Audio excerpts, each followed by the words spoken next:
he showed this a few months ago on Piers Morgan, that his parting gift from USAID after he left running policy and budget there, John Bolton, humanitarian assistance guy, was a USAID hand grenade. That was the parting gift they gave him, a golden hand grenade with his name engraved in it. But that is. And what did that imply? That he was trying to blow up USAID, or that they're in fact using force? I think the idea was that, they are hard charging about it, I think. But what it represents to me is this development, defense. They call it the 3Ds: diplomacy, defense, development. The idea that USAID is absolutely critical to U.S. military operations. It's absolutely critical to U.S. diplomatic operations. It's absolutely critical to U.S. intelligence operations, which supports the diplomacy and defense. And so, while you're masquerading as this humanitarian NGO sponsor, you're the embodiment of the hand grenade. And that, to me, that's a Reaganite philosophy that we're fighting the ghost of. This idea that that you deserve a slot within this government apparatus, U.S. government apparatus, when you are not representing the interests of the United States, or at least there are no conditions on it. There's no bounds on it, other than you need to be in the good graces of that government. For example, the U.S. Embassy in Brasilia did nothing to stop Brazil's attack on X or Brazil's seizure of assets. Exactly. That's exactly right. But this goes back a really long time. I mean, Gonzalo Lira, is a U.S. citizen, was murdered by the Ukrainian government, and nobody said a word about it. The U.S. ambassador to Ukraine didn't say a word. None of the million NGOs populated by Americans in Ukraine said a word. I don't see how they're on the side of America at all. Right. Well, the Soros example is really interesting. Can I share a few anecdotes? Gosh, I hope you will. So when I went into the WikiLeaks archive to look at all the State Department cables that referenced George Soros or the Open Society Foundation or any of its associated groups, the Open Society Institution, the Open Society Forum, I was surprised when I saw the communications in the State Department cables start in 1973, because the Open Society Foundation did not start until 1979.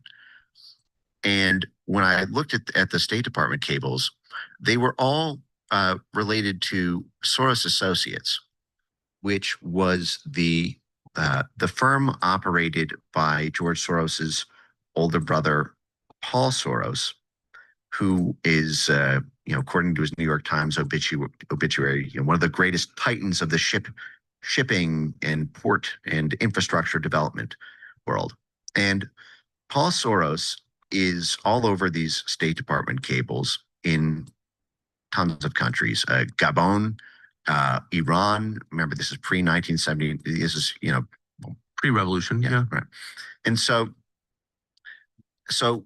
the State Department is working with Soros Associates, Paul Soros, in order to secure contracts for him, in order to secure favorable loan terms to foreign governments, and in order to intervene on the bidding process for port construction, for lucrative port deals. I think one in Gabon was, I think it was like a $700 million to $1 billion port project. Huge money for Gabon, a project in Gabon in early 1970s. And one of these cables, State Department cables, is really interesting. It's the U.S. Embassy there, and they are talking about how 3 senior executives from Brown and Root are going to be coming to Gabon that week, and are looking to have arrangements made to meet with, I think, the president of the country and other influential leaders in government and in civil society, and for the embassy to arrange everything from their travel to their hotel to introducing them to all the senior leaders in the country. And Brown and Root was working together with Soros and Associates on this port project, and they were bidding against other foreign infrastructure development companies from other countries. And one of the cables basically suggests that the embassy should relay back to Soros and Brown and Root the status of the bid going to them and anything favorable that can be done to nudge that contract going to Brown and Root and Soros. Now, what's interesting about this is a few things. So this is the example of what you were talking about, which is we're doing this because we want to stop. There's a big fight over Africa with the Russians and with the Chinese all throughout the Cold War. A lot of Africa had sided with Russia, and the Russian communism was seen as an egalitarian counterweight to a sort of racist United States, and there was a big diplomacy push there. So getting Brown and Root and Soros to control the infrastructure in the country and to get those contracts and to get the proceeds and remits was advancing U.S. interests under U.S. national security and U.S. national interests, which means there's a State Department interest in doing favors for Soros and Brown and Root. Now, Brown and Root, which would later become Halliburton, or Brown and Root is, I guess, Halliburton, I guess, acquired Brown and Root. Kellogg Brown and Root. Yes, yeah. Right. Which, of course, is, Dick Cheney was I think, CEO and president. And Brown and Root and the JFK files, it was very interesting. The ones that were declassified just a few months ago by Tulsi Gabbard, they have a whole section on the CIA's, all the CIA influence nodes over Brown and Root, and it was fascinating. I believe both Brown Sr. and Jr. held covert security clearances with the Central Intelligence Agency. There's a memo in these new unredacted JFK files, and it was a CIA internal fact check, a crisis communications. How do we respond to this new piece in Ramparts magazine called Brown and Root's CIA Dimensions? And, so this is the Houston Republican CIA power base. This has been the big power base of the Republican Party for almost 100 years now. This oil, giant oil center. Yes, exactly. So no matter how you feel about Donald Trump, it's hard to deny that his second term has been a whirlwind. Oh, amazing no. how fast this administration. He's got built-in ads and YouTube ads is crazy. The CIA running this vast network through the petroleum industry and through a web of NGOs and trade associations all over Houston. And it focuses on this Brown and Root network because Brown and Root also had something called the Brown Foundation, which was a corporate sponsored NGO. And in this, they actually reveal that both Brown Sr. and Brown Jr. had covert security clearances for work with the Central Intelligence Agency.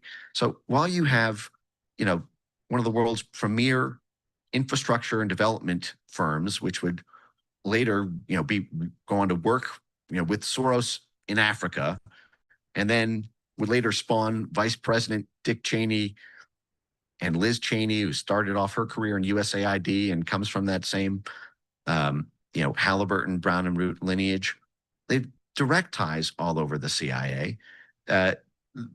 And I guess I bring this up to say that in addition to that, you had this web of adjacent NGOs around statecraft there. So, for example, in that same files, again, the CIA is doing an internal fact check in this memo, where they say Ramparts is accused all of these people of being CIA, and it's a memo, I think, to one of the local directors saying, here's we've reviewed the files. Here's what's true and false about the Ramparts article. And in one of these, they describe something they called the Vernon Fund, which was a private philanthropy. Well, it was created by the Central Intelligence Agency to look to the public like a private foundation.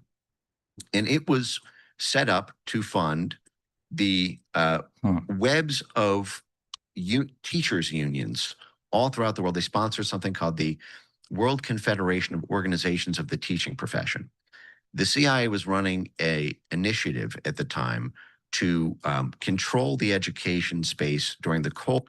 I had no idea what I was getting into listening to this. I love Mike Benz. I think he's one of the most knowledgeable people about he's doing genuine journalism and investigative analysis on a lot of these NGOs, the USAID money, where this money is going, kind of tracking the money. And since follow the money is one of the big themes of Chart Addicts and kind of my philosophy, I thought it'd be great. Check back in. The last time I saw Mike Benz and Tucker Carlson was after the USAID cuts got announced. And I think it's time to check back in. I did not think we're going to go into like full, exposing the government corner, but shit, I'm here for it. Shit. Conspiracy corner it is. Right? So let me know you guys' thoughts. Obviously, I'm trying to be impartial here. I think this is all really important.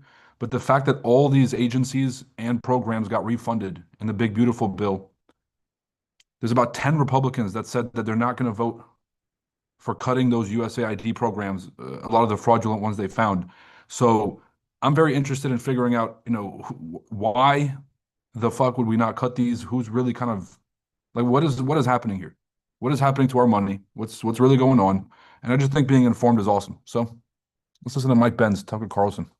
Cold War to stop the spread of communist teachings or communist sympathizing teachings and curricula, especially in Cold War conflict zones all over Europe, all over Africa, all over Latin America. And so to do that, to make sure that students and young people and every person in society who comes up through the education system is ideologically aligned against communism, they had to control the teachers' unions and what was being taught, what was being promoted. And I bring this up, again, I hate communism, but all of this was repurposed against right-wing populism when Trump won in 2016. I noticed. Because instead of this same blob being threatened from its communist socialist left, it was being threatened from its populist nationalist right. But so the CIA, so in this memo, the CIA says, yeah, they're right about the Vernon Fund. Ramparts is right. That was ours. We set it up to look like a private philanthropy. We recruited the daughter of the Texas governor to bundle money to the World Confederation of Organizations of the Teaching Profession in order to influence the National Education Association and create, I think it was like 140 different trade associations that they all work through. Now, the National Education Association is the largest of the teaching union associations, and the World Confederation of Organizations of the Teaching Profession is still around today. It's called Education International. They rebranded the name, but it's the same organization. And by the way, in these CIA files, they explicitly say the president of the World Confederation of Organizations of the Teaching Profession has a CIA covert clearance to do this work. The treasurer, the executive secretary. So the thing is funded by the CIA, by a NGO that was actually created by the CIA. The senior leadership of the trade association doing the work are CIA at every part of the layer. But how many people in Education International, how many teachers in that union you think know that story? How many fifth grade teachers? How many administrators at the union level? How many people in the schools know that? So when you see Education International today come out in Germany, because it branches in every country, in Germany, Education International has come out and said AFD, no one affiliated with AFD should be allowed to be a teacher in Germany. And they petitioned the German government to not allow AFD at any of the. You can't have a job if you vote for the party. Right. But this is exactly what our CIA has been calling for, because AFD has been trying to revive the Nord Stream pipeline and trying to restore relations with Russia. So from the national security, side of this, there's a predicate to say, yeah, we're authorized to run this operation. But what do you do there? Now you've got the AfD, which is the most popular party in Germany right now in polling. It's got, I think, 26%. They doubled their votes in the recent election, but since then, polling shows that they are now the most popular party in Germany. They were declared an extremist organization by their own members. If you guys took this trade, let me know. Let me know your entry and let me know the platform, so we can kind of check out some of these entries. Or you can just send a screenshot of your chart. National security state. which is effectively our national security state. We gave birth to Germany as a unified country in the 1990s and midwifed its entire intelligence apparatus. The center of U.S. intelligence in the Cold War was in Germany. And so you have this blob interest in banning AfD. The German government declares the most popular party in the country an extremist group. If the definition of extreme is that it is a departure from what's popular, and so by its very definition, it's a contradiction, is what I'm getting at there. But that, and thank God for Marco Rubio and Senator Tom Cotton, to his credit, was fantastic on this. He and Tulsi Gabbard, I think directed Tulsi Gabbard at ODNI to threaten to to discontinue intelligence sharing with German intelligence for this domestic surveillance, because this extremist label allowed the German government to spy on every member of the AfD as if they were Al-Qaeda. And so because of U.S. diplomatic pressure from our State Department, our ODNI, our Congress, Germany has temporarily put that in the enforcement of the surveillance dimension on pause. But what I'm getting at is this is a CIA proprietary, Education International, who's doing active work to do exactly what the Bill Burns CIA, the John Brennan CIA wants done in Germany. And of course, who was the U.S. ambassador to Germany while this all played out with the Nord Stream pipeline blowing up? It was Amy Gutmann, my dean at the University of Pennsylvania. Amy Gutmann, when I was there 20 years ago, she was the dean then. Then she became the U.S. ambassador to Germany, had the State Department in Germany during the Biden administration. And meanwhile, what's the University of Pennsylvania doing? It's housing the Penn Biden Center, which is this major foreign policy coordinating node at the university layer. Again, universities are just super NGOs. The universities will organize the international exchanges of ideas with civil society in all these foreign countries. They will produce the white papers that get picked up by the media. They will liaise with, meet with government officials to advise on economic policy, don't you know, in the region. This is the whole Jeffrey Sachs Harvard Institute of International Development. And it's all tax-free. That's the part that, because you began this history of the NGO, and thank you for doing it, with reference to the tax code, the introduction of the income tax in 1913, and then the tax-exempt statutes of 1917, right in the middle of the First World War, not surprisingly. But isn't the whole idea of it, my understanding of a 501c3, well, I know because I ran one, the idea is that this helps America. We're encouraging charity. But you're describing nonprofits that are arms of the intel community or, working to increase profit to American businesses that may not actually really be American. A publicly traded company is not American. It's owned by the sovereign wealth funds of 9 different countries. It's like the whole thing is fake. So what in 2025 is the justification for continuing to subsidize these? Because a tax exemption is a subsidy. In effect, someone's got to run the government. Someone's got to fund the patent office. If it's not you, it's going to be me. So, but why should we subsidize these things? They give 3 reasons: national security, national interest, and securing export markets. The idea is what does America look like if we don't do this? We're in a competition right now with Huawei in the telecom space, in the IT infrastructure space, major State Department initiatives to try to get neutral third-party governments to do away with Huawei and sign up with AT&T, or if not that, other kind of 5G light providers like LG and Nokia in Finland and South Korea, so that at least it's not China Huawei.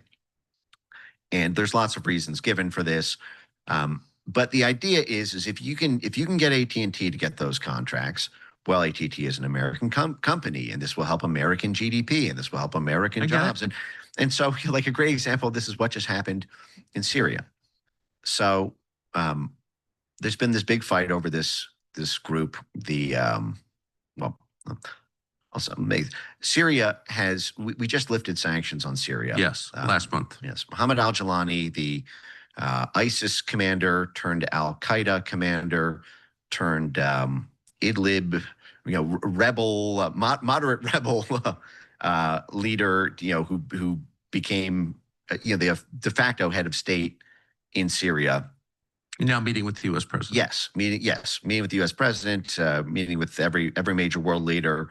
The U.S. just declared that we're lifting sanctions on Syria after Syria pledged to open up its market to basically use U.S. and Western companies and contractors for its services rather than Russian or Chinese ones. So, for example, one of the pledges was to use AT&T for its wireless and telecom services rather than Huawei. Mm-hmm. Where are they going to buy their pagers? It goes without saying that when the State Department lobbies to allow AT&T to do your wireless infrastructure, that we're monitoring it, of course. Right, but you can see how, what would America look like if AT&T's now? There's, I think, 25 million people or so in Syria.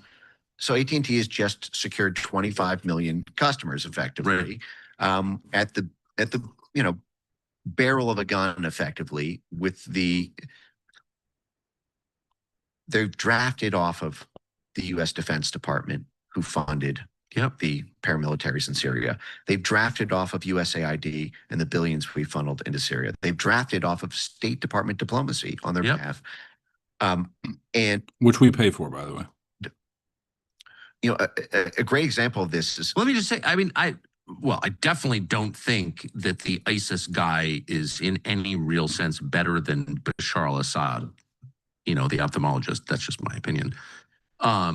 I don't think that we should be friends with the ISIS guy or the Al-Qaeda guy after they murdered 3,000 Americans. I don't understand that. Or I do understand it, but it has nothing to do with the United States.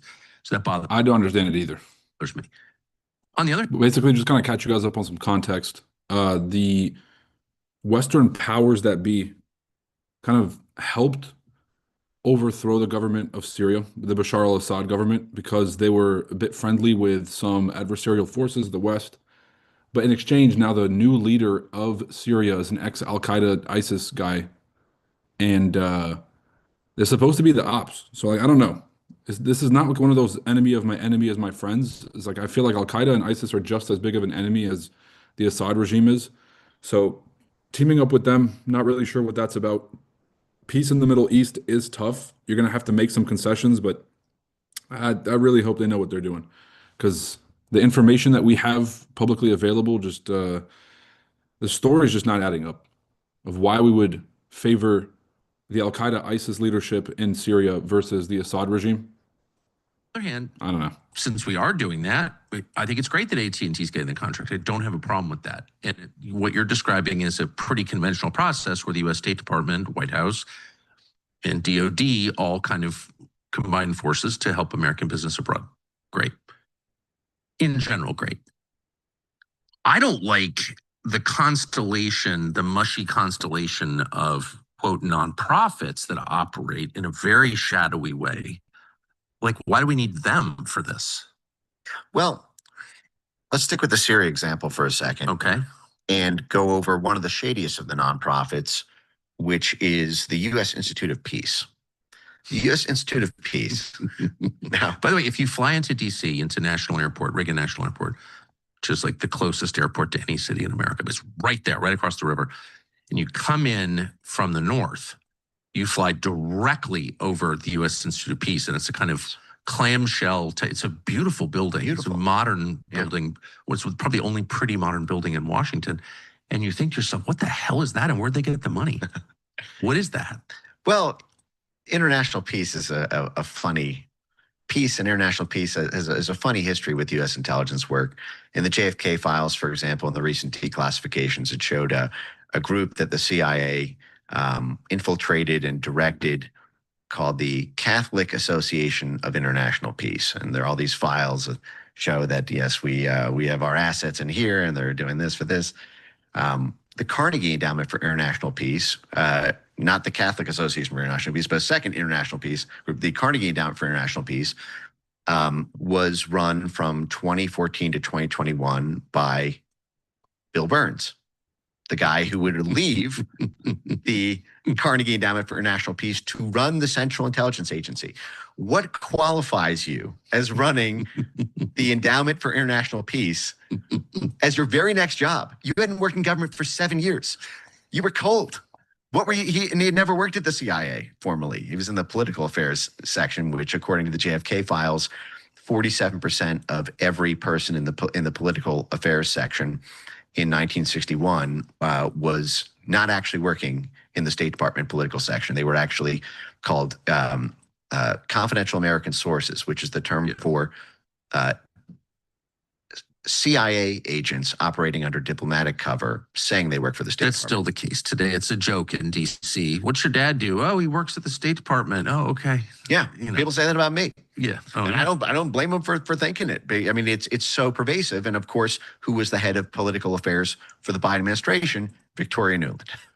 Yeah. And who would then go on to be on the board of the National Endowment for Democracy, which is another group that was spun out in 1983 by the Reagan administration when they were trying to get the CIA's old powers back, but the Democrats in Congress were blocking that because of the CIA's work against the anti-war faction in the Democrat Party during the 60s and 70s. So in 1983, Reagan creates NED. 1984, they create the U.S. Institute of Peace. The U.S. Institute of Peace has had this crazy showdown with the U.S. federal government recently, and it's an unbelievable drama that's been unfolding now for several months.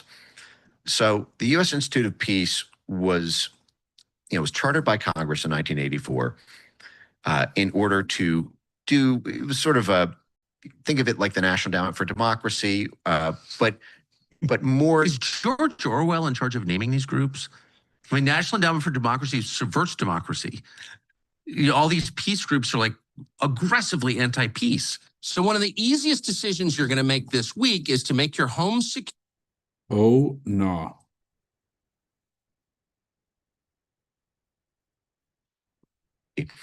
We saw that happen in the 1960s, where it was revealed groups were Are finally getting this rejection. So, kind of a reminder, the PM session in New York is typically a little bit less volatile than the AM session. It's going to be between 2:15 p.m. to about 4:10 p.m. So we're kind of in the middle of that now. So it's a lot of sitting around, and then you'll have probably 10 to 15-minute spurts where there's a volume push. And we're about 10-ish minutes away from the next volume push. So we're just going to be hanging out, listening to this podcast, letting this trade play out. We're getting a decent rejection right now. I'd like a little bit more of a rejection, but I'm probably not going to hold till TP1. I'll probably get out a little bit earlier, cash my chips, and really just have a great day. But this should probably be like a 1-hour stream. We're going to hang out, listen to the podcast, let this trade play out. You make money, drop a like on the stream. I put the link for the free webinar if you guys are aspiring traders or developing traders, or even if you're an experienced trader. You just want to see what trading NASDAQ is about, or kind of what this specific strategy entails. Hop on over. It's a free webinar. It takes 2 seconds to sign up. Do it while we're on the stream. It might be a game changer. Change your trading trajectory. Make some real money this year. funded by the CIA, and it caused embarrassment. That's why the endowment was created. It's literally a direct quote saying that the endowment was created to fund the groups that it would be embarrassing for them for it to be publicly revealed that they got CIA funding. And of course, it was conceived in the office of Reagan's CIA, William Casey and Raymond Green. There's a whole CIA backstory to the whole Ned thing. But in 1984, another layer of gongo, so the U.S. Institute of Peace was set up to be a national endowment for democracy, but really focused on conflict zones and those. Whereas the National Endowment for Democracy operates everywhere. They'll operate in very heavily in Hungary or Brazil, places where there's not real dark terrorist conflict or hyperactive DoD operations, for example. So they, in those places, it's a different track of influence for the NGOs because they're working with these communities in these. They're working with the farmers where the coca leaves for cocaine are being grown. They're working, they're working. You mentioned coffee. USAID has spent hundreds of millions of dollars on the coffee trade sector, and USAID does all this joint work with Starbucks, all this joint work with Keurig. They operate in conflict zones and the drug zones in Colombia and Peru, the Central African Republic, Sudan. And what they're doing here is, sorry, I got distracted by the coffee thought. Sorry. What the U.S. Institute of Peace is doing is they're building giant networks and serving as a back channel diplomacy. They're doing field work. So they are, if you're in Foggy Bottom or Langley, Virginia, if you want to know what's happening on the ground in Syria, you need the people in the field to report it to you. You need either the U.S. Embassy or you need the NGOs connected to the embassy to provide the field work. We want to know what is happening economically in this region, which is the economic, breadbasket that's supporting the U.S. military operations or the mercenary troops so that we can keep them funded. We want to keep the industry in Afghanistan going, the industry in Syria in these sections. So the U.S. Institute of Peace will do those surveys. They'll work with the local populations. They'll build giant networks. And, in June 2023, the U.S. Institute of Peace, after the Taliban took over Afghanistan, they wrote a piece called "Why the Taliban's Successful Opium Ban is Bad for Afghanistan and Bad for the World." And they openly called on the Taliban. We're not getting enough opium. Yes. Mike, it's a problem. Right. But the opium was funding the entire paramilitary network in Syria. Everyone says, "Oh, ISIS traffics in drugs. Al-Qaeda traffics in drugs." Well, guess what? ISIS and Al-Qaeda, with the full backing of the Biden government, just successfully overthrew the Biden administration's top enemy in the region, and now have opened up all their markets to Chevron and AT&T. And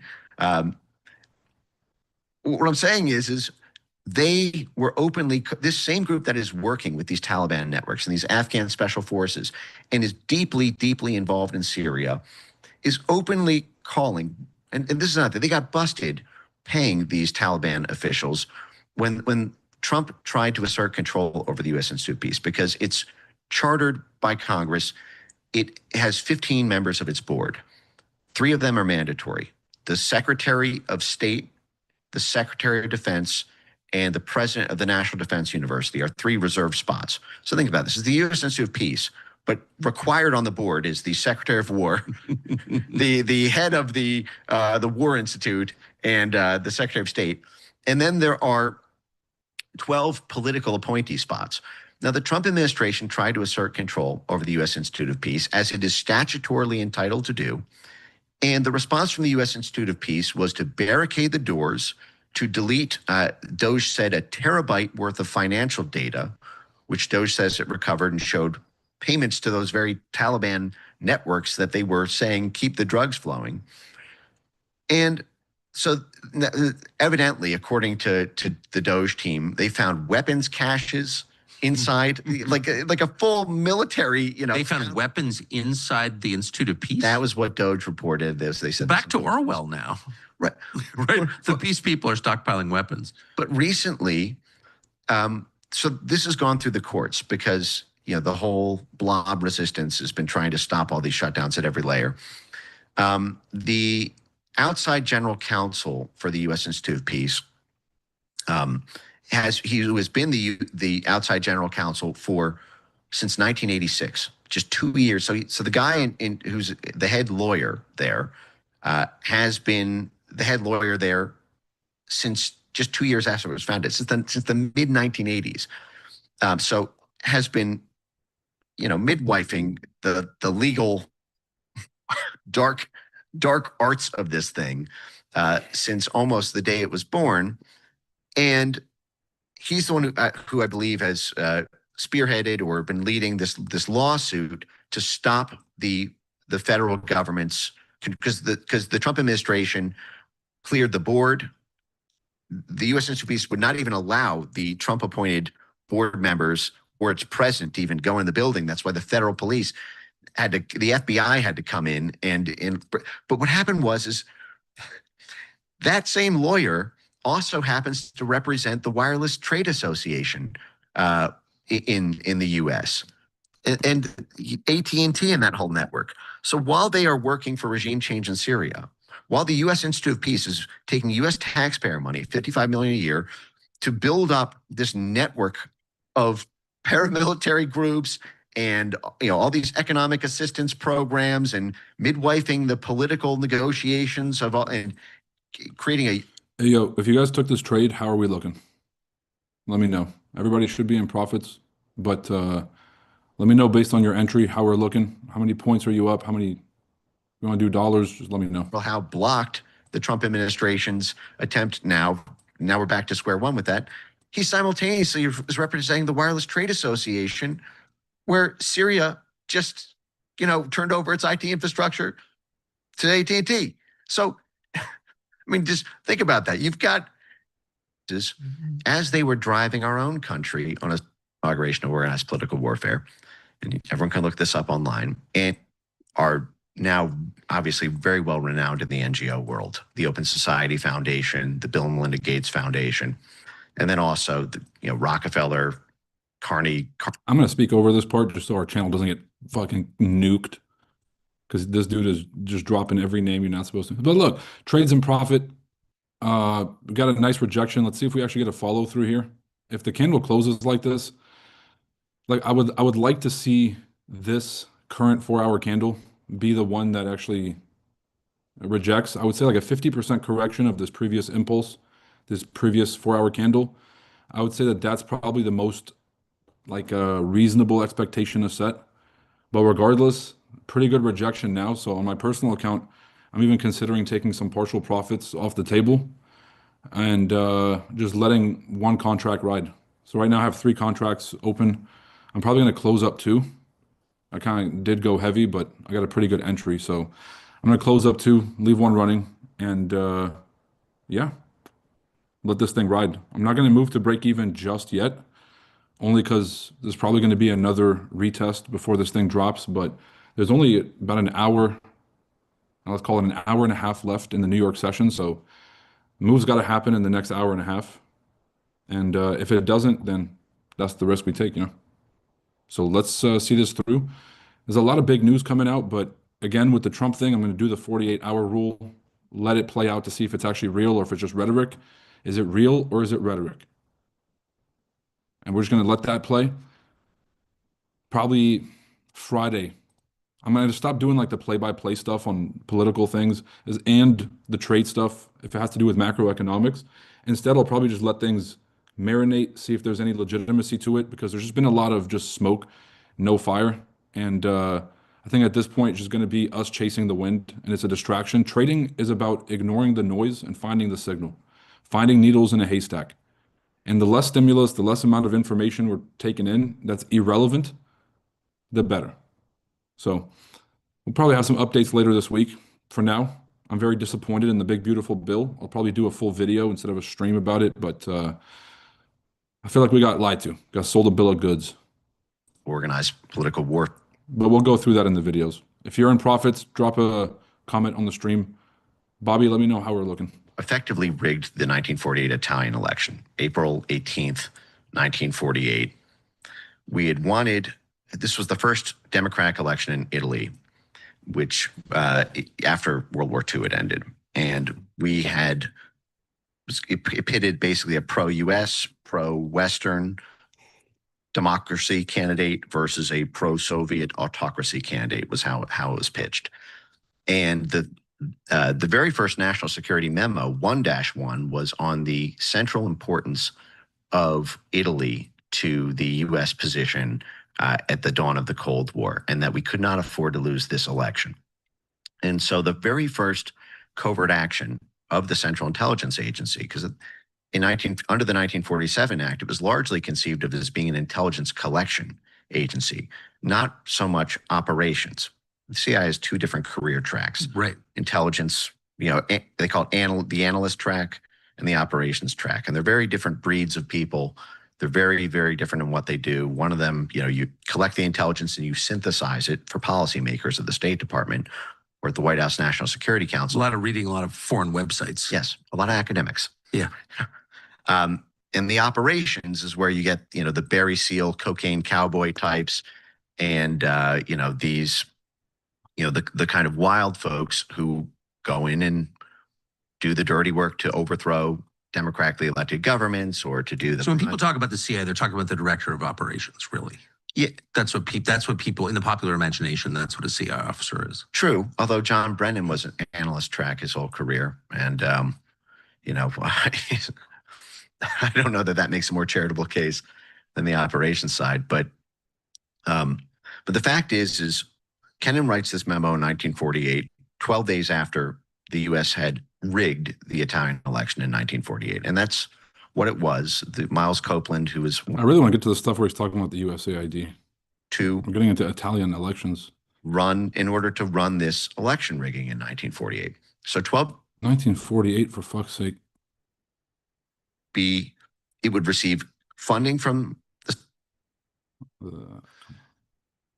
So non-governmental is actually a sort of misleading description because they're paragovernmental. Yes. It sounds like. Yes. They're not, we're led to believe they're like, Doctors Without Borders or whatever, which I'm not against for the record, but like whatever the famous NGO is going into South Sudan to save people, they're acting totally independent. They're non-governmental, but that, as you just described so capably, that's a lie.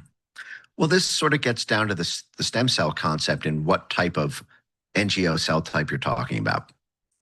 I'll give you a couple examples. So there are these paragovernmental ones, like take, for example, the Open Society Foundation. Started in 1979.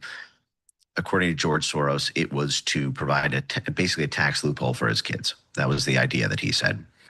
And then it quickly became wrapped up with the U.S. State Department operating in all of the major Cold War hubs, especially in Eastern Europe, and fomenting the turnover of those governments so that they would break away from the Soviet Union and join the U.S. and Hungary, Romania, Poland, the whole litany.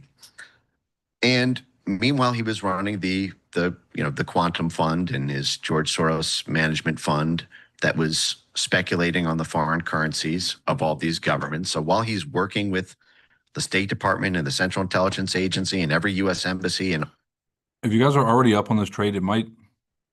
Obviously, you guys follow your trading plan, but moving stops to break even. I have a very good feeling that this thing is going to break up to create a higher high and then drop. So if you guys want to protect your profits and protect your trade, kind of get risk-free, there's nothing wrong with that. Like the whole goal is to minimize the amount of losses and to maximize the amount of potential profits. And so if you want to, do some risk management here, there's a very good chance that the market comes up for this double top or maybe even a higher right shoulder before it drops. So set your expectations realistically. If you decide to leave it open without protecting it, then just accept the fact that, there's going to be some drawdown here. If you're trading on an equity-based drawdown platform like Apex, which by the way, they're doing a Memorial Day sale, $16 for an Apex account. Use code ChartAddicts, change your life. Get like 10 of them because that price is ridiculous. But if you are using a trailing equity-based drawdown platform, then the retracements is going to work against you. So make sure you guys protect yourself by trailing your stops. And if it does hit, you want to re-enter, you can with no sort of downside to your equity. Okay? So be smart, use proper risk management, and follow your plan. Set out by the Open Society Foundation. This is a quote. Everyone can look this up. It's on my timeline on X. But so this is in the 1990s. This is 30 years ago at this point. U.S. foreign policy is being synchronized with the George Soros policy recommendations. And a lot of this is because it's not just that George Soros is the largest donor to the Democrat Party, and Bill Clinton was obviously the Democrat president. George Soros, provided 2.5 times more than any other single individual to the Democrats in the last election cycle. But it's that in this last election cycle? yeah, for Joe Biden, $100 million. I think the second largest was 40. That's crazy. Yeah. Although that may be the 2020 election, actually, that I'm referring to with those numbers, because I think those were the numbers in 2024 pre-election. So that may have been the 2020 election cycle, but I'm sure it's comparable for 2024. But so the other part of it, though, is that the Soros Foundation, so it drafts off of those policies. And I can give you some crazy examples of this. In Mongolia is a particularly perfect example of this. But we'll come back to that in a second. So it's not just that Soros donates to the political candidates, who's running for president, who's running for attorney general, or who's running for district attorney. It's that the Soros Foundation is also a co-investor and a co-sponsor in government initiatives and government projects. At USAID, you will frequently find, almost constantly find, that the Open Society Foundation is a donor into USAID initiatives, a donor into State Department initiatives. And this is what you frequently see when a government agency cannot get sufficient funds allocated from Congress. They need to reach into the NGO sphere or into the private sector with multinational companies to effectively co-sponsor and provide the top-up capital to get the amount of money they need to run this operation. That's legal? Not only is it... Can I just fund a war if I want? Can I just send a check to the Pentagon to buy more? I mean, we can have privately funded government? Yeah, we've had it since the Banana Wars. We've had this relationship for... In Honduras. Yeah, Honduras, Guatemala. This has been a constant feature of American statecraft, almost since the beginning, which is that you have a government national security interest or a government commercial national interest, but then you also have the profiteers of that government action in the private sector, in the for-profit space, and also at the NGO layer, to the extent that they're getting funded to do this work, or it satisfies the wants of the sponsors of the NGOs. So, and this is what Wars of Racket was about. If the Smedley Butler 1936 book about how all of the major multinational corporations were on the take for World War I. All of them were on the take for when he's talking about how he toppled governments in South America for what was it? City National Bank, yeah, and the petroleum companies and United Fruit, and But may I ask? I mean, yes. I mean, of course, I knew that. I read it, but I didn't understand that they are not only the beneficiaries of these policies, but also the funders of the policies. Yes. So, but the problem with that conceptually is that it's all beyond democratic control. There's no, there's no way to vote out, whoever, George Soros or Larry Fink or whatever. There's just kind of, right? Right. Well, it's a tectonic plate. It's something that shapes the fabric of what we consider democracy to be. And and I think arming everyone in America with the knowledge of that topography can shape the kinds of democratic action that you propose. I'll give you an example. I mean, this was just yesterday. The nation of El Salvador announced a 30% tax on all foreign funding of domestic NGOs within El Salvador. This is a shot heard around the world. There have been many attempts by countries to contain the NGO plex. Yeah, most famously in Hungary. Hungary, Slovakia, Serbia. Every time they've been confronted with street protests and attempts to pressure the parliament using civil disobedience and these same sort of State Department, USAID, Soros Foundation type rent-a-riots. We saw that in Slovakia, Serbia. In Hungary, when they passed their NGO transparency bill, it was blocked by the EU. The EU intervened and said that you cannot enforce this NGO transparency law because What? yes. And they threatened to cut them off of EU funding if they Hungarians aren't allowed to know where the money's coming from into their own country? Yeah. They called it the Russian law, by the way. The Russia law. Yeah. It's bad, therefore it's Russian. Well, the idea was Russia had banned USAID, had banned the National Endowment for Democracy I think in 2015, around then. This was after the Pussy Riot incident. Yeah. This is sort of a little bit pre-Navalny, when the regime change was sort of from the right-wing nationalist side. We attempted a sort of left-wing Antifa type coup in Russia through the whole Pussy Riot and associated. Well, that street wasn't like protests. an organic artistic expression, is that what you're saying? I mean, you can look up online the lead singer's pictures with Tony Blinken and standing at the State Department podium, and all the National Endowment for Democracy literature on it, and the USAID, everything. Just look up USAID. That wasn't just like an especially empowering form of feminism. It was tactical. It was tactical feminism, and it always is with. It always is. That's right. Boy, you've heard a lot of complaining in the last couple of weeks since Donald Trump announced his new import tariffs on foreign-made things.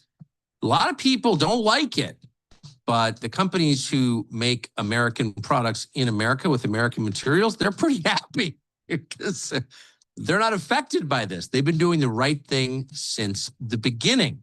They're not paying tariffs because, again, they're making American products for Americans. Liberty Safe is a perfect example. Liberty Safe is not making its stuff in some foreign country. It's not made in China or Vietnam or India. It's made right here with American steel. They employ skilled American craftsmen who do an amazing job. That's why they make the best safes there are. They have the highest standard of quality and security, so you don't have to.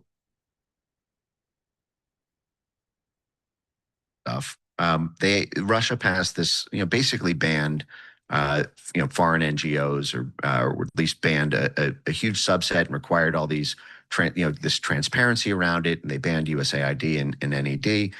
And so when Hungary and Slovakia and Serbia and all these Eastern European countries who were in the post-Soviet orbit tried to pass transparency laws so that they could get a sense of how much of their own civil society cellular body was actually foreign assets of a foreign government, this was called, these were referred to as Russian laws, the Russian law, because Russia had done this. But think about this. This is so insane. I don't.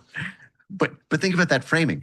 And you see, and you can check out these protests online. They're hilarious. It's people protesting in the streets so that they are not allowed to know foreign funding of their own societies. Demand, I am not allowed to know. Put the blindfolders on me. I'm not allowed to know that whether to maximize total shareholder value. Like a file of our and reflects and shows to the people what it really is. It is the long arm of U.S. intelligence.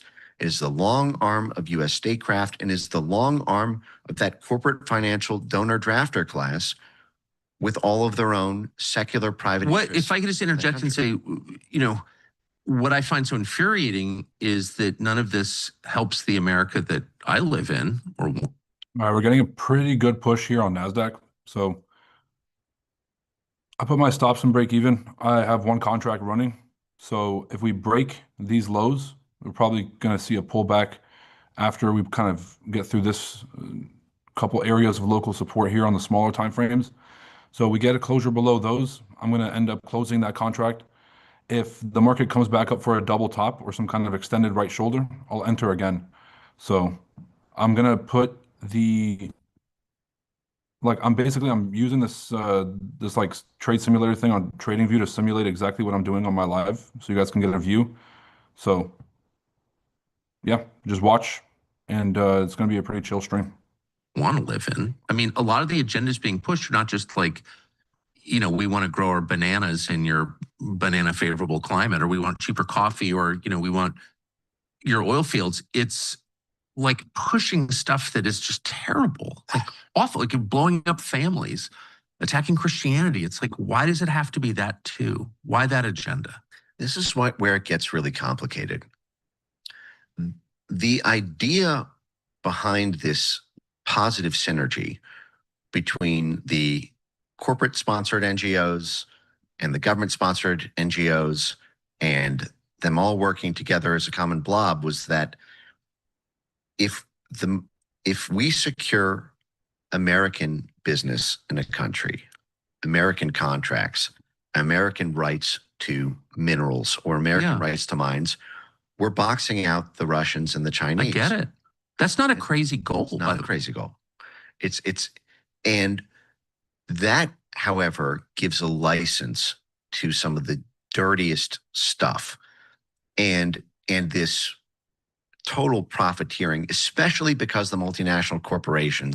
And of course, if you guys made money on this stream, drop a like, subscribe, and put a link up to a trading webinar. It's free. It takes 2 seconds to register. So if you guys learned something from the stream, took something away, made money, whatever it was, make sure to register for that trading webinar tomorrow. Game changer.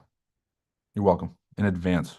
With this concept of maximizing total shareholder value, which is now codified effectively, into our corporate law, that you have a it's the law. It's the law. You have a duty to maximize total shareholder value. That does not mean value for Americans. When your markets are abroad and your labor is abroad and your factories are abroad, but you are getting billions of dollars from the U.S. government to advance your own private interests, and you are toppling many solid parts of the world order to do so. You're overthrowing governments, you're bribing media, you're controlling organized crime groups and conflict zones and all narco trafficking, all of the dirty work that goes into making the sausage in a lot of these countries. It's not trickling down, per Ronald Reagan, to the people that live there. These companies all got extremely rich while the heartland turned into the Rust Belt. That's right. And so to me, it's no surprise when you see that John Bolton on Piers Morgan held up his USAID hand grenade when he was the head of USAID policy and budget under Ronald Reagan. He showed this a few months ago on Piers Morgan, that his parting gift from USAID after he left running the policy and budget there. John Bolton, humanitarian assistance guy, was a USAID hand grenade. That was the parting gift they gave him, a golden hand grenade with his name engraved in it. But that is. And what did that imply? That he was trying to blow up USAID, or that they're in fact using force? I think the idea was that they are hard charging about it. I think, but what it represents to me is this development, defense. They call it the 3Ds: diplomacy, defense, development. The idea that USAID is absolutely critical to U.S. military operations. It's absolutely critical to U.S. diplomatic operations. It's absolutely critical to U.S. intelligence operations, which supports the diplomacy and defense. And so, while you're masquerading as this humanitarian NGO sponsor, you're the embodiment of the hand grenade. And that, to me, that's a Reaganite philosophy that we're fighting the ghost of. This idea that that you deserve a slot within this government apparatus, U.S. government apparatus, when you are not representing the interests of the United States, or at least there are no conditions on it. There's no bounds on it, other than you need to be in the good graces of that government. For example, the U.S. Embassy in Brasilia did nothing to stop Brazil's attack on X or Brazil's seizure of assets. Exactly. That's exactly right. But this goes back a really long time. Gonzalo Lira is a U.S. citizen, was murdered by the Ukrainian government, and nobody said a word about it. The U.S. ambassador to Ukraine didn't say a word. None of the million NGOs populated by Americans in Ukraine said a word. Like, I don't see how they're on the side of America at all. Right. Right. So I just got reminded that Bitcoin Con is actually happening right now, the Bitcoin conference. So The longest running Bitcoin event. So we got some incredible speakers, Michael Saylor, David Sachs, a few other folks. This thing is actually streaming live. The conference starts in 23 minutes. So I was looking forward to seeing David Sachs, Michael Saylor, a few other folks speak. Apparently Trump is going to show up. So that's going to be pretty interesting. David Sachs is the crypto, kind of the head of the crypto department. I don't like the word czar. I feel like this is like a really stupid thing the government keeps doing. But if you guys don't know who David Sachs is, he was one of the founding members of PayPal along with Elon Musk and a few other folks. PayPal being one of the most successful companies, not just as a company, but like the founders themselves. There's 8 people that have ended up building top 15 companies. So the founders of YouTube were in that founding group. The founders of Netflix, no, not Netflix, the founder of, Reid Hoffman. What did he find? It wasn't Airbnb, wasn't Uber, wasn't Netflix. It was something, one of the largest companies. But a lot of the founders, the early founders were just top. Okay, and then David Sachs, he's a investor in SaaS companies, which is software as a service, companies that basically just sell software month to month to like large companies. Very smart guy, ended up getting brought on as the crypto lead for the White House, kind of clean up some of the regulation, get clarity on the laws, which is why most crypto companies left the US. It's not the laws were unfair. It was nobody knew what the laws were. The company like Coinbase that followed all the rules through and through, they just kept getting hit with SEC lawsuits. They kept getting hit with subpoenas. They kept getting hit with cease and desists, and they were doing everything right.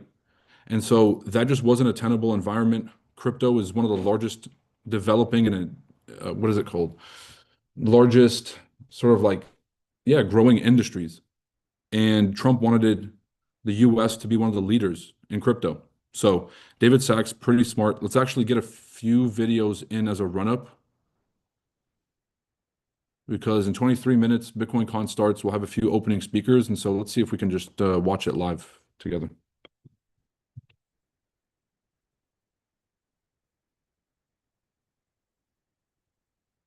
Joining us now to discuss that bill and much more, White House AI and crypto czar David Sachs. David, good to see you again. I actually want to start on AI here because Jensen Huang talking to me earlier this month about these chip curbs, mentioning it again from Computex in Taipei this week, the idea that maybe they're not working, that we ought to just like compete, get China, everybody else into our ecosystem. When America competes, America wins. What's your thinking, the administration's thinking on the usefulness of some of these chip curbs? Well, John, good to be here. So on the chip curbs or export controls, I think there's strong bipartisan consensus in Washington not to let China have our most advanced semiconductors because there's a potential dual use to the technology. But I think that Jensen's right with respect to the rest of the world. We want the rest of the world using our semiconductors, building on the American tech stack, as opposed to creating an opportunity for Huawei to come in and create a Huawei Belt and Road. So I think we need to revise the export controls with respect to the rest of the world, but I think we have to keep them for China. What do we do about power? Elon Musk was on our air with our David Faber just yesterday, talking about what he's trying to build out with quite a few Blackwells and the challenge of getting enough power to actually make those AI factories happen. What kind of policy is going to really benefit that in a way that's sustainable? Well, John, I think the president has spelled it out. We need to unleash the American power industry. We need a lot more electricity in the United States. We need to make it easier to permit. We need to drill, baby, drill, as the president said. And we've got to build, baby, build. We got to build these data centers. So I think the Trump administration wants to get all of these regulations out of the way. They want to alleviate the bottlenecks. And I think that's just the direction we just got to keep going in. Now let's talk stable coins. There's this bill trying to make its way through the Senate. What's your take on the concerns, certainly on the Democrat side of the aisle, that there aren't enough safeguards here to keep maybe the president himself and his family from benefiting from this kind of legislation? Well, so first of all, we have significant bipartisan support for this. I think 15 Democrats voted for the bill to pass this key procedural threshold of cloture, which means there'll be no filibuster against the bill. We have every expectation now that it's going to pass. And I think that, By the way, Bitcoin did hit all-time highs recently, which is insane. So I guess this is a function of this legislation going through. There's a lot of clarity on stablecoins, so it's going to allow a lot of these capital allocators, let's say JP Morgan, Goldman Sachs, and the rest, to start backing some of these Bitcoin holding companies, some of these Bitcoin mining companies, some of the stablecoin producers, which is just a giant fucking money hub. I don't want to say it's a Ponzi scheme, but it's just, yeah, basically, it's just a way to transfer money from one instrument to the next without creating a taxable event, because it's a dollar equivalent. I don't think that they're going to treat it like a security. When you buy a stock, for example, that's a security, and then you go to sell it for a profit, you're creating a taxable event. So you have to pay taxes on the profits of that sale. But when you buy a cash equivalent, for example, like you convert money over, you don't actually have to pay taxes on that unless you made a profit. And so a stable coin is 1-to-1 to the dollar. So you're not really going to make a profit. Like, buy stable coins and you're going to sell it back for the dollar. But it's just a way to move money around. And I think a lot of big players are going to get in the game. And so whenever you guys see, it's not about optimistic news, it's about clarity. The markets run on clarity. And so the more that they have a framework to work on, an expectation to set for the next 12 months or 18 months about what are the rules of the game, and then everyone's going to get creative and work around it. Company's job is to basically like, all right, here's the new rules of the game. How are we going to generate a profit and be competitive in this environment? And they're all going to get creative and, find solutions or go out of business. It's really the two options here. So I think the Bitcoin pump is a function of the clarity from this bill. And I think a lot of money is going to start moving back into the US specifically if we really take on this responsibility of being the crypto leader. going to pass threshold. Well, so first of all, we have significant bipartisan support for this. I think 15 Democrats voted for the bill to pass this key procedural threshold of cloture, which means there'll be no filibuster against the bill. We have every expectation now that it's going to pass. And I think the reason it's going to pass is because stablecoins offer a new, more efficient, cheaper, smoother payment system, new payment rails for the U.S. economy. It also extends the dominance of the dollar online, and it also creates billions of dollars or trillions of dollars of demand for our treasuries. So I think for all these reasons, the stablecoin bill is going to pass, and it's going to pass with significant bipartisan support. How long do you think before stablecoin would start to really have that dollar support effect you're talking about? I mean, I think it'll be immediate. So we already have over $200 billion in stablecoins. It's just unregulated. And I think that if we provide the legal... Oh, this is actually pretty crazy. So this is like a very economy nerd point, but at the last FX Summit, we had a hedge fund investor on stage, and we were all talking about the dollar and the future of the dollar versus other currencies and things like that.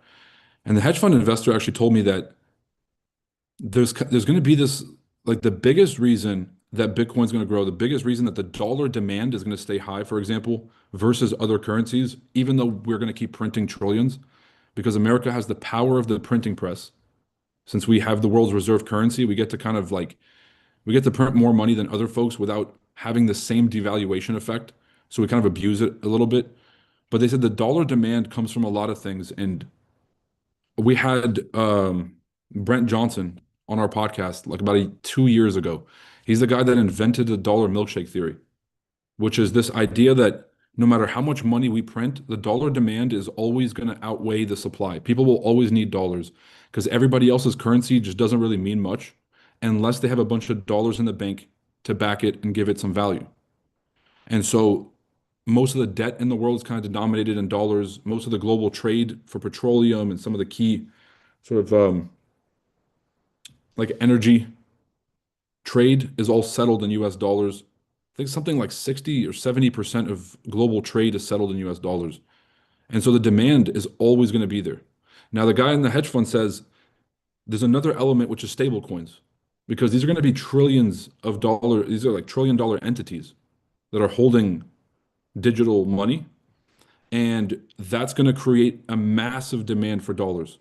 because that's what backs a stable coin. Is a 1-to-1 to the dollar. You got to have $1 billion in the bank to have $1 billion in stable coins available on the market. Which is, by the way, like stablecoin companies are all fucking scams. Tether and USDC, they all got kind of outed for not having the dollar reserves they're supposed to 1-to-1. Instead, they had equivalent of 1-to-1 to the dollar. They had a bunch of like crypto assets that they could argue was like worth 1-to-1. But like even they didn't even have the full amount of the crypto assets they said they did. It was a bunch of bullshit. The Tether, you guys should look into this.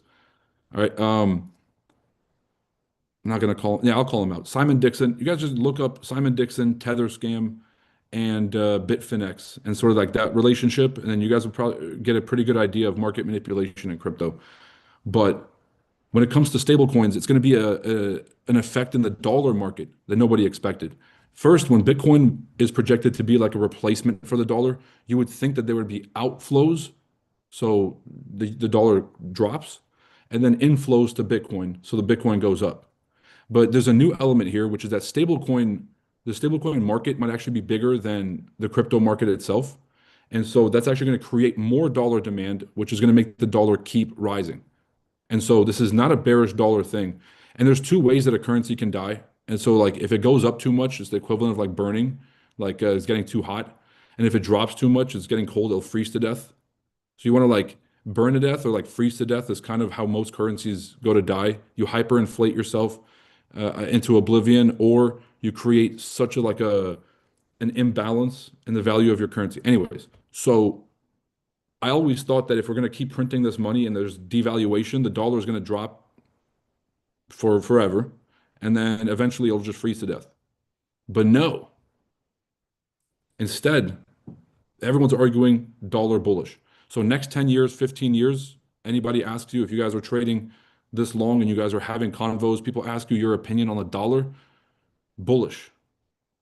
There you go. There's two good arguments. Brent Johnson, the podcast is there, and then the hedge fund guy saying the stable coin demand. You're welcome. Now you guys get some ammo in your tool belt for these trading conversations that if you're lucky enough, you get to have with other traders. And you get to sound like a genius. The legal framework for this, I think we could create trillions of dollars of demand for our treasuries practically overnight, very quickly. Or to really have that dollar support effect you're talking about? I mean, I think it'll be immediate. So we already have over $200 billion in stable coins. It's just unregulated. And I think that if we provide the legal clarity and legal framework for this, I think we could create trillions of dollars of demand for our treasuries practically overnight, very quickly. I understand that you have argued that it was important in this trip through the Middle East just now, making some of the deals, particularly around AI that the administration did, to get in there versus China, Belt and Road style, doing it as well. What do you say to the criticism that there's some moral ambiguity around the dealings with the likes of Saudi Arabia? Moral ambiguity. You guys see how subtle that is? It's like, okay, yeah, like what's the moral kind of like questions you guys would have about working with so and so? It's a loaded question from the start. You're taking a position of moral righteousness, like you're trying to basically make it seem like why would there be any moral indignation about working with so and so? Now, the only moral indignation I have is working with ISIS and Al Qaeda in Syria. That's not cool. But okay, let's see what his question is. I'm jumping ahead of it. Let's see. What do you say to the criticism that there's some moral ambiguity around the dealings with the likes of Saudi Arabia, given some of the headlines we've had about that regime's actions over the last few years? Well, I don't buy it. I mean, here's the thing. These countries are extremely resource rich. They're energy rich, and they have the largest sovereign wealth funds in the world. If we don't partner with them, they're going to be forced into China's arms, and they want to partner with us. They want to build they're on the American tech. Bro, son, make David Sachs the president. Make David Sachs the president. This is how you do it. Hold on. Into China's arms, and they want. No. Well, I don't buy it. I mean, He said, I don't buy it. You guys hit that. Here's the thing. These countries are extremely resource rich. They're energy rich, and they have the largest sovereign wealth funds in the world. Resource rich, energy rich, largest sovereign wealth funds in the world. Pretty good fucking stat sheet. If we're going to look at this on paper of why we're working with these people, not a bad start. if we don't partner with them, they're going to be forced into China's arms. And Another great point. Our number one adversary, if we don't partner with them, they're going to be forced into China's arms, just like we're doing with Russia, just like we almost did with India before Trump stepped in. Not a bad reason, too. It's kind of stacking the deck in the favor of why would we not work with these people? How stupid would that be? and they want to partner with us. They want to build. And they want to partner with us. Now, their last argument to be like, well, what makes you think these people even want to work with you? Yeah, they said it. They're on the American tech stack. They don't want to be building on the Chinese tech stack. So I think it's in our interest to partner with these countries and to have them be the piggy bank for our AI efforts, not China's. So back to the AI. To have them be the piggy bank for our AI efforts instead of China's. Dude, how many more arguments you fucking need? What kind of stupid question did this journalist? It's CNBC, of course. Probably should have checked the source first. Question. What kind of scale do you think is necessary for AI to be successful policy-wise in the US? And is your sense that the administration is thinking about that as they're addressing big tech in ways that they don't want Europe to necessarily hit us, but it's unclear how much M&A and how much size is going to be allowed here? Well, I think we want to win the AI race. That's the bottom line, John. And I think we're going to do what's necessary in terms of building, in terms of creating. We want to win the AI race. We're going to do whatever is necessary in terms of winning and building. But is every single thing he says just complete gold? Does he lie? Let's see if he fucks this up. It's a 5-minute interview. You can't really fuck it up, but every single statement, word for word, bar for bar, on paper, I agree. More power in terms of supporting innovation. I think we're going to do all those things. America has to win the AI race. If we don't, it'll be very bad for our economy. It'll be very bad for our military. So I think we're going to do what's necessary to win this race. Sounds straightforward enough. Crypto star David Sack. Like that. Let's see who the opening. I wonder who the opening speaker is going to be for Bitcoin conference. Actually, let's see. Bitcoin conference opening speaker 2025. See what we got here.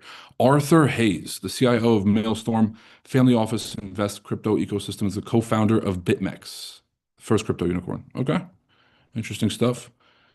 Every speaker at Bitcoin conference. The Nakamoto stage, 9 a.m. So this is going to be 27th. Let's see. David Bailey. What time is it? It's 3:22.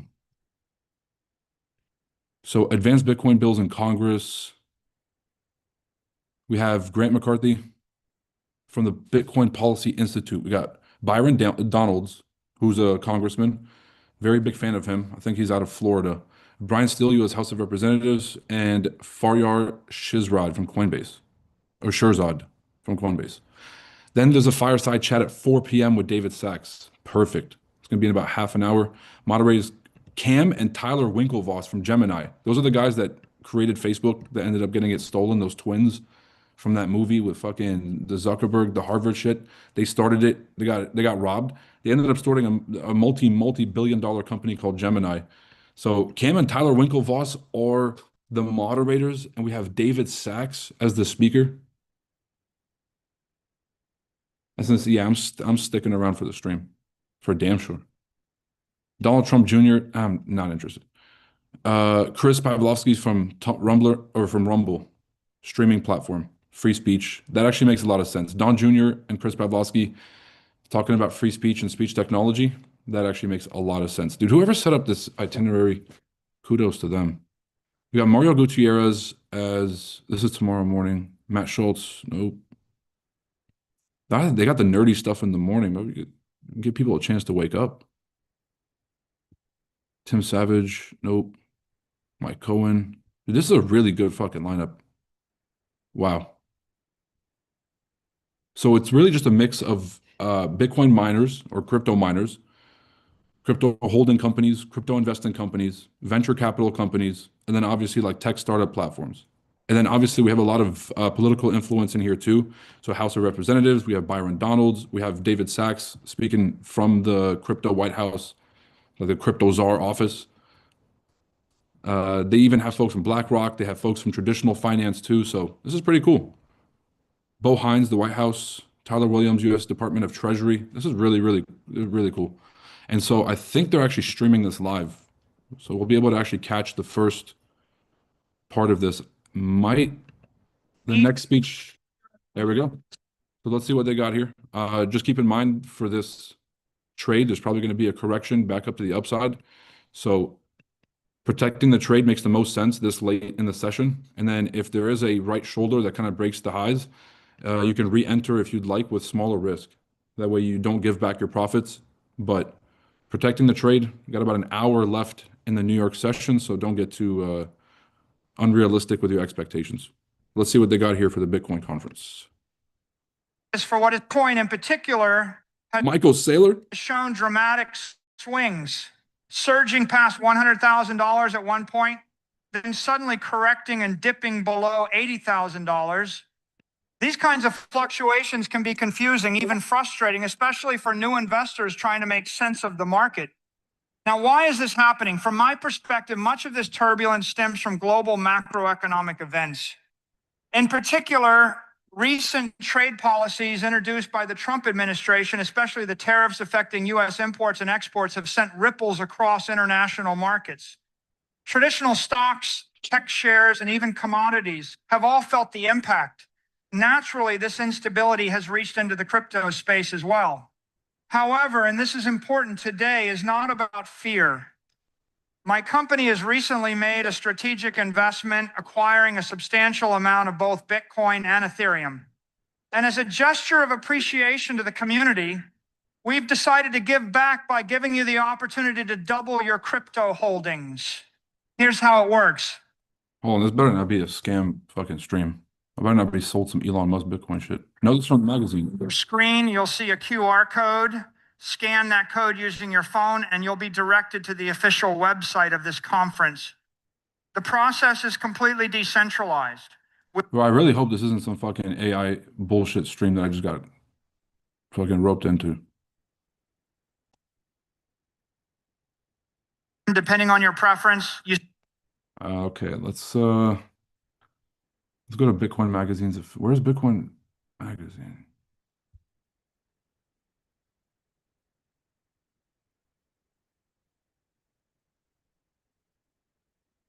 $2025 official. Let's see if we can get the official stream here. There it is. Bitcoin that's happened with other assets. But Okay. you're going to Yeah, we almost got sold some bullshit, man. use a combination. You're going to use some amount of self-custody where you hold on to yourself.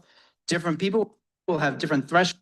Let me know if the feedback in the audio is too much on this, And then, of course, you can I'll try to adjust the audio here. put some amount of it into custody. A lot of people do ask, they're afraid that they're not going to be able to pass it on to their kids. Maybe they have a technical setup that's difficult for their spouse or their family to take over. So this has been an increasing thought. But look, I think the industry will continue to evolve. We'll continue to make it easier. You're going to have both options available to you, and everybody's going to have to figure out what's the right balance for themselves. Awesome. And Justin, so you were looking dapper last Thursday. You were in a great tuxedo. Can we see you in the tuxedo later this week at some events? And what was sort of the main takeaway from the dinner? Is there anything that you learned from last Thursday? You know, as a top holder of Trump coin, you know, it'd be interesting to hear from you, your unique perspective from being the top holder. Yes, totally. So for the gala dinner last week, I think President really showed commitment to Bitcoin and the whole crypto ecosystem. I will say without Trump, Bitcoin cannot go like 100K US dollars, right? So I think his support is enormous and very important to our industry, and I'm really appreciate like what all his policies and all the Trump administration has done, like all the research, encouraged the whole industry to support it, right? And also happen in United States. I think it's the best thing because US is one of the leading countries in financial regulation. I think once US had clear regulation for cryptocurrency, for Bitcoin, like all the other countries in the world can just embrace it, right? So that's why I think the progress we are making here in United States like really matters, because it will further encourage people around the world to get into Bitcoin industry. Because before that, I'm visiting all the world leaders. They seems to be quite conservative on Bitcoin too, right? But after US embrace like Bitcoin fully, I think lots of them like come back to me, right? It's like, what's going on? You know, we want to revisit Bitcoin again. So that's why I think once, you know, Bitcoin pass this kind of the stage and get institution adoption in the United States, it will accelerate the adoption globally. That's like what strategy I see. Yeah. Awesome. And I think that's an important notion that the US has some of the most deep liquid markets. And so leading from the front with product innovation, access, leads me to Hunter. And what can we expect from you guys going forward on new products? Or is there demand that you're seeing from current clientele, whether it's retail, institutional? What type of strategies are they looking for linked to Bitcoin? It doesn't have to be Bitcoin. It could be cover call strategies. I know you guys launched one recently. You guys just made a distribution. Congratulations. So what can we expect? For those who don't know Bitwise, we've been around for 7 years. We manage 12. All right, it's about time. We got the next push here for NASDAQ. Like I said, it's a lot of waiting during the PM session, but then you get these 10-minute spurts where you kind of just have a massive liquidity dump. We're kind of in one of those right now. So if you haven't secured partial profits, now's the time. If you have secured partial profits, well, you got a choice here. I think we're running about, how many points here? 30, running about 60 points, anywhere between 50 to 60, depending on your entry. So you want to close the rest, call it a day. We've got about an hour-ish until the end of New York session. So it's not about maximizing the full trade. I mean, obviously that's the ideal, but really it's about just walking away with the money, doing the least amount of work for the most amount of output. So you guys got a choice here. You want to walk away and make your money? Go for it. If you guys choose to stay in, then accept the risk. So if this thing does come back up and end up for a continuation, then just make sure that you've accepted the risk and taken whatever off the table that you're happy with. Okay, whatever you have running, just accept the risk. Bitcoin sitting in a custodian, they want us to generate yield for them, and we're starting to do that. So there's so many different things that I could hit on there, but I think the theme is continuing to build bridges so that more investors, institutions, wealth managers feel empowered to access the opportunities of the space. And at the same time, for investors who are further along, keeping pace with the things they want to be doing with their Bitcoin, like generating yield these days, which is a very common topic. Yeah, and I think Bitcoin, if you take a step back, you've got Bitcoin has a beta of 1, and then you can go into high volatility, high beta Bitcoin strategies, and you can have low volatility, low beta strategies. I mean, that's how we look at sort of a Bitcoin covered call strategy where you could generate income. It could become your own Bitcoin treasury and you're generating income every single month off of it. And it's sort of your lower vol, and you can go into the higher vol sections should you want. And I think there's just tremendous opportunity and democratization of that. And I think, you know, I'd love to hear from Mike and Justin on what can we see in those types of new products coming out that are sort of tethered to your guys' WBTC? Yes, totally. So first of all, I think we're gonna see more and more product on chain, right? So we see recently Kraken start to bring stocks on blockchain as well. So it's I think it's a great idea, because you can trade stocks, you know, and also all the index I think every financial, traditional finance, TradeFi product will be bring on blockchain. I don't really like this moderator's question, man. Let's go back. We're going to listen to that podcast with Tucker, and then once 4 p.m. hits, if we're still around, then we'll put on, you know, I'll stick around for David Sachs, but more than likely the trade's done. It's getting pretty late in the session, guys. So I'm gonna catch all of you guys tomorrow, actually. And then if David Sachs comes back on, I'll probably just start up another stream. But leave a like, subscribe. If you guys haven't hit the notifications button to know when we go live, hit the notifications. And there's different options. Hit all. Because if you only put some, it's not going to show it up on your phone. You're not going to know when we go live. So it'll just kind of be hidden. And YouTube doesn't like us because, be cursing and shit. You know what I'm saying? Whatever. But if you guys want to be on these streams, make some money, hit the subscribe button. We put the link to the free webinar in the chats as well. So make sure you guys register. It takes 2 seconds. Come learn how to trade or just come ask us questions, get some feedback. And yeah, catch you guys later. Happy and safe trading, everybody. Take it easy. All right, members, take it easy, y'all. We'll catch back up in the chats. If you guys are still in the trade, let me know what profits are looking